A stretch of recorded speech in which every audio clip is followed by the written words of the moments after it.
Hi Trigoners, so these are note 6.1, so go ahead and pause the video for a second and read through your 4 objectives for this lesson. Okay, so welcome back. We're going to go ahead and talk about angles and standard position. So angles and standard position are formed by rotating the initial side that starts on the positive x-axis around its endpoint, the vertex, which would be at the origin, until it reaches the terminal side of the angle. For example, if I start here at the positive x-axis, so for example that would be a 90-degree angle, 180, 270, 360, etc. So if I wanted to graph, for example, an angle that was 150 degrees in standard position, there you go. So the terminal side would be in quadrant 2. So this is quadrant 1, this is quadrant 2, this is quadrant 3, and this is quadrant 4 if I have an angle that is 150 degrees. So I'm going to go ahead and show you a quick GeoGebra applet that's really cool, but it's in radians, but that's all right. All right, so we haven't learned about radians yet, but that's all right. Let's just kind of think about this in degrees. Radians is for a future lesson. So notice that if you slide, that would be about 90 degrees, 180, 270, 360, and you could keep going. So notice an angle in standard position, the initial side is at the positive x-axis, and then the terminal side would be where that angle ends. Let's go ahead and think about a negative angle in standard position. So again, you start on the positive x-axis, and you would go in the clockwise direction. So that would be 180, 270, etc. So let's just go ahead and we'll see. We'll go back to positive. So for example, this angle right here, I'll just grab my pen here for a second. So for example, this angle might perhaps be, it looks like it could be, let's see, 180 plus about 45 degrees. This could be about 225 degrees, for example. There you go. This negative angle, for example, it started at the positive x-axis, and this is an angle that might be approximately, I don't know, about 340 degrees. Okay. So thinking about positive and negative, so a positive angle starts at the positive x-axis, and it goes counterclockwise.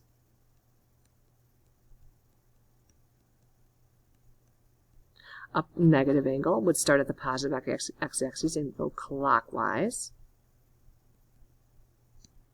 around the origin. So again, initial side and terminal side. Let's think about angles that we have our quadrants. So depending on where the terminal side is, that would you could think about what quadrant that terminal side would lie on. So again, this is a second quadrant angle because the terminal side is in quadrant 2. This would be a third quadrant angle. We have over here a quadrantal angle. So if you have an angle that has a terminal side that lands right on one of either the positive or negative x-axis or positive or negative y-axis, it would be a quadrantal angle. So let's start talking about reference angles. If you think about a reference angle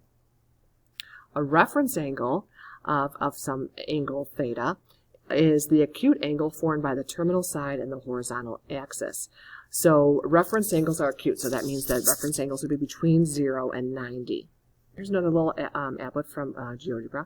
So here is our angle in center position. So this is approximately 45 degrees, etc. We're moving. So again, a reference angle is the angle formed by the terminal side and the x-axis. So for example, for an angle of 53 degrees, a rotation angle that's 53 degrees, the reference angle, we'll call it theta ref, is 53 degrees because here's the reference angle right here.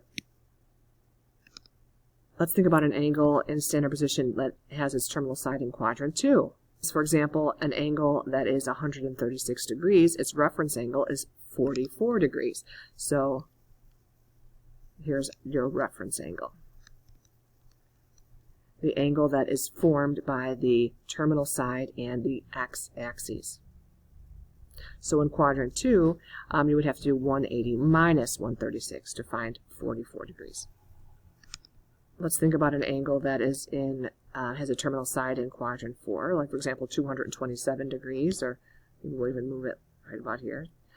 So 238 degrees. So the reference angle is the angle formed with the x-axis and the terminal side, in this case, is 58 degrees. And notice you would do you would have to say 238 minus 180 to find that 58-degree angle. And for an angle in standard position, a rotation angle that has a terminal side in the fourth quadrant, let's say, I don't know, for example here, notice that our reference angle is 45 degrees. Reference angles are, like I said, between 0 and 90, so you wouldn't say negative 45 degrees, you'd say positive 45 degrees, and notice you do 360 minus 315 to find the reference angle. So this picture here might help you to remember reference angle. So again, reference angle is the terminal side of the angle, the angle that the terminal side of the angle of the rotational angle makes with the x-axis. All right, so let's do some examples. This part, you're going to sketch the angle in standard position and then find the quadrant of the terminal side and the reference angle. So go ahead and pause the video and try A, B, C, and D. See how you did. So for a 300-degree angle in standard position, we start at the positive x-axis and we go, since it's positive 300, we go counterclockwise. Notice that terminal side will be in the fourth quadrant, and 360 minus 300 is 60 degrees. So our reference angle is 60 degrees. For part B, we start, again, positive 120 degrees, so we go counterclockwise. So the terminal side was in quadrant 2, and 180 minus 120 is 60 degrees, so our reference angle is 60 degrees. For part C, notice there's no reference angle because 270 degrees, that's a quadrantal angle. So your terminal side is the negative y-axis. So again, reference angles are between 0 and 90. There is no reference angle for part C. Part D, it would be helpful if you knew what 580 degrees minus 360 is, because you go all the way around and 220 degrees more. So 220 degrees from the positive x-axis would have a terminal side in quadrant 3, and 220 minus 180 is 40 degrees. So the reference angle is 40 degrees. Go ahead and pause the video and try E, F, and G.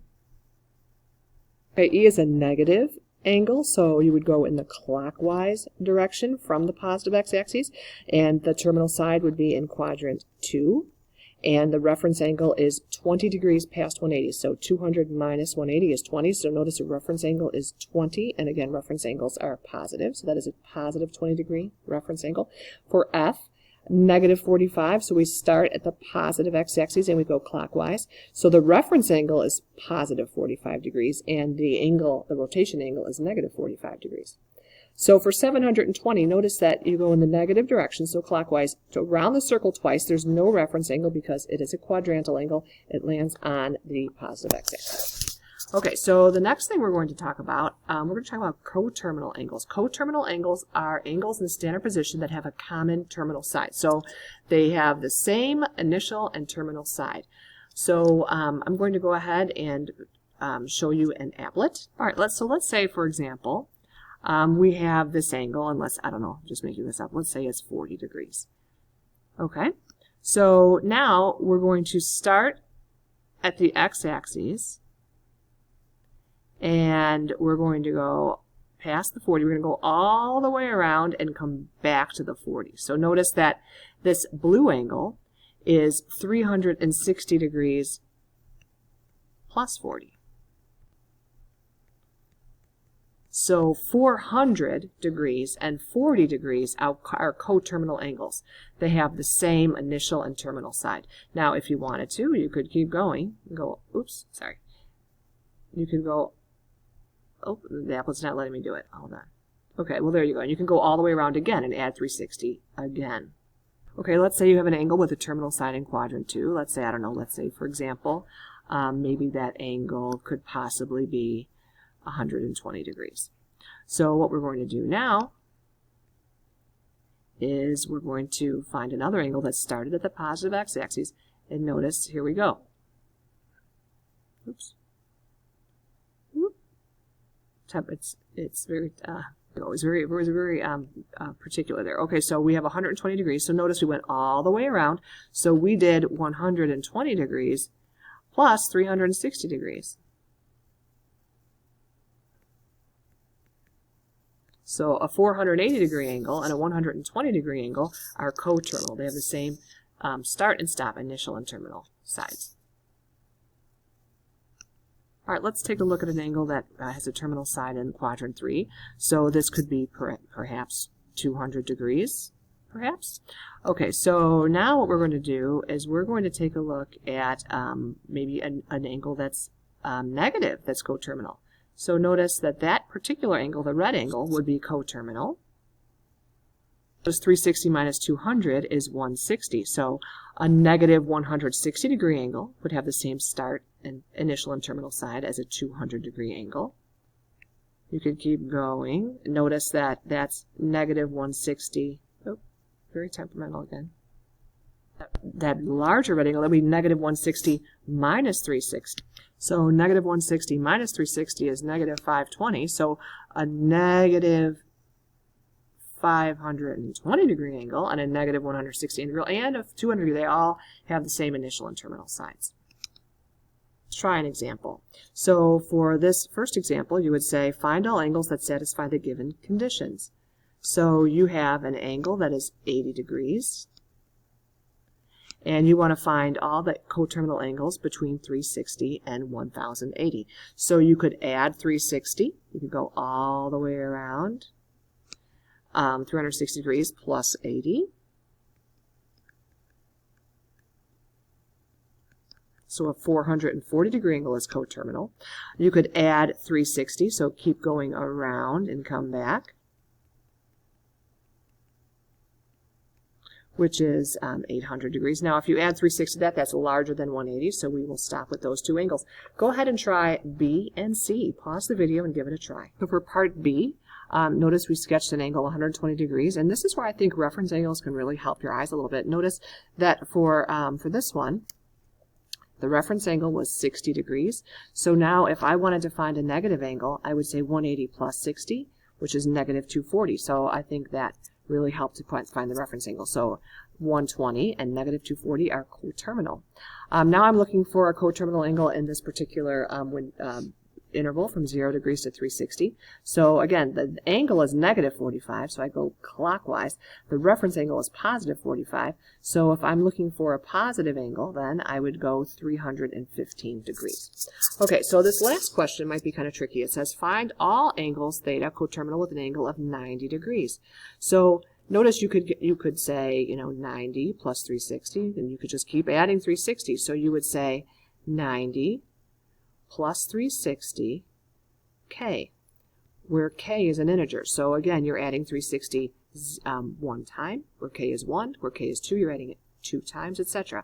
So this would describe all of those coterminal angles. Okay, so next we're going to remember, we're going to talk about special right triangles, and we talked about these from geometry.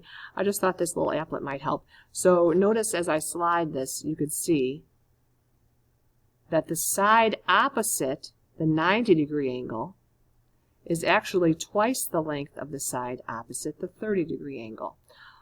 In geometry, we learned that the side opposite the 30 degree angle was x, the side opposite the 90 degree angle was 2x, and the side opposite the 60 degree angle was x root 3. Okay, I don't have a fancy applet for the 45, 45, 90, but we remember from geometry that the 45, 45, 90 triangle, the ratios of the sides were x, x, and x root 2. So now let's go ahead and practice. So for example, if we know that the side opposite the 30 degree angle is 6, that means the side opposite the 60 degree angle is 6 root 3, and the side opposite the 90 degree angle is 2 times 6 root 12. Go ahead and pause the video and find the missing sides for the 45, 45, 90 with the hypotenuse of 5 root 2. Okay, so hopefully you said 5, 5, and 5 root 2. So that was a little review. So what I'd like you to do now is to think about the ratios of those sides, and we're going to think about similar triangles. So go ahead and fill in the missing sides for each triangle, and then find the cosine of 60. When you're done, use your calculator, make sure you're in degree mode, and find the cosine of 60 and explain what all of this means. So go ahead and please pause the video until you've finished A, B, C, and D. So first let's find those sides of the missing triangles, or the missing sides of the triangle, sorry. So for example, for the first one, we were told that the side opposite the 30 is opposite the 60 is 6 root 3. So that means that the x must be 6, so opposite 30 is 6, opposite 90 is 2x, so that must be 12. For the second triangle, we were told that the side opposite the 90 was 1. So that's the 2x side. So x is 1/2, and we can fill in the other sides. 1/2 times root 3 is root 3 over 2. For this next triangle, we were told that the side opposite the 30 is 7. So that means the x is 7, so 2x is 14. And x root 3 is 7 root 3. This one was tricky for part D because the x root 3 side was 4. So that means x is 4 over root 3, and twice that is 8 over root 3. So now we're going to find the cosine of 60 degrees. So the cosine of 60 degrees is, here's your cosine, is adjacent over hypotenuse. So 6 over 12 is 1/2. For part B, the cosine of 60 degrees is adjacent over hypotenuse. So look at that. 1/2 over 1 is 1/2. For part D, the cosine of 60 is adjacent over hypotenuse. 7 over 14 is 1/2. And for part D, this one's a little uglier, I think, the cosine of 60 is adjacent divided by, so 8 root 3, adjacent over hypotenuse, so that's 4 over root 3 times root 3 over 8 multiplied by the reciprocal, and we end up with, look at that, 1/2. And if you grab your calculator, always check your mode whenever you use sine, cosine, or tangent. Mode matters. So I'm in degree mode because I'm going to use a 60-degree angle, so cosine of 60, and I end up with, look at that, 1/2. So you might say, why is the cosine of 60 1/2? Well, because we're talking about similar triangles. So the cosine, we did adjacent over hypotenuse, so that would be the ratio of the side adjacent, which was the x, divided by the 2x, which is 1/2.